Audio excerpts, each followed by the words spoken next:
Hi guys, I hope you guys are fine. In this video, we are going to continue our discussion on function templates. In fact, we are going to look at an example in which we are going to implement a function template to perform sorting. We're going to use the most common example of the bubble sorting algorithm, the most common and popular sorting algorithm that we have. Remember, in bubble sort, the small elements bubble to the top, so it performs a comparison, and in every iteration it puts an element in its rightful place. So let's quickly jump over to the program here. I am going to call my file as bsort, that's bubble sort, bsort template.cpp. And as before, this code is going to be available on our GitHub repository, the link to which could be found in the description. Let's quickly start. Hash include iostream using namespace std. Let's use the template keyword. Now remember, the template keyword is used for making a function template as well as a class template. I'm going to have a parameter called as class t. Now remember, t is the data type. My function would be called as bsort, which is nothing but bubble sort. It's not going to return anything, hence void.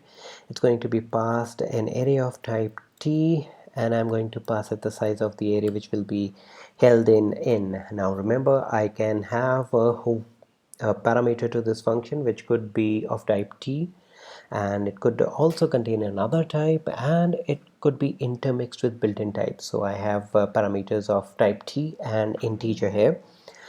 Let me implement the bubble sort procedure here. I0 is less than n, I plus plus for integer, j equals I plus 1, j is less than n, j plus plus.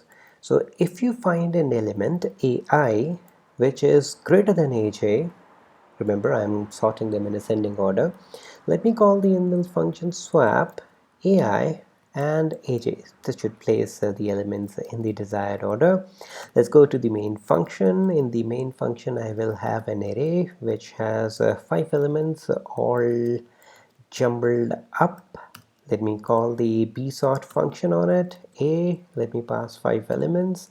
Let's try to print the elements of this array. Let's see if they come out to be in the sorted order.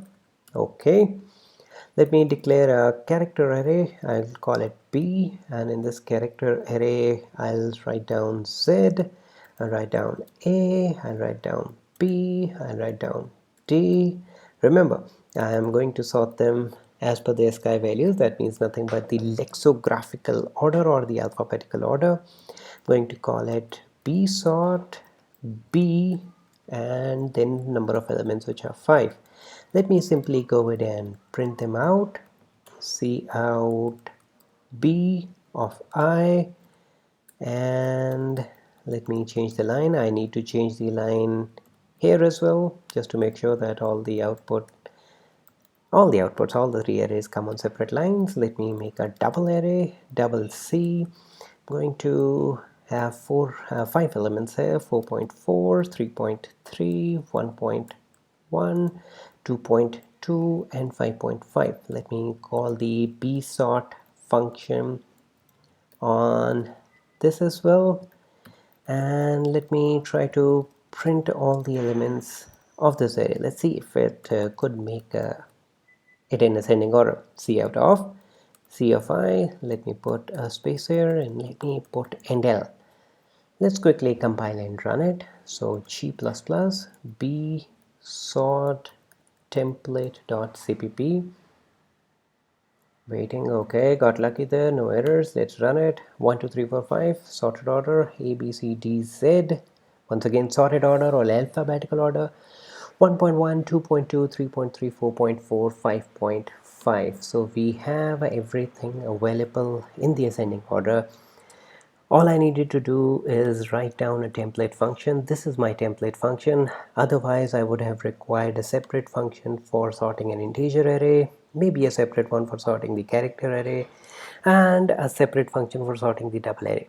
But the procedure is the same.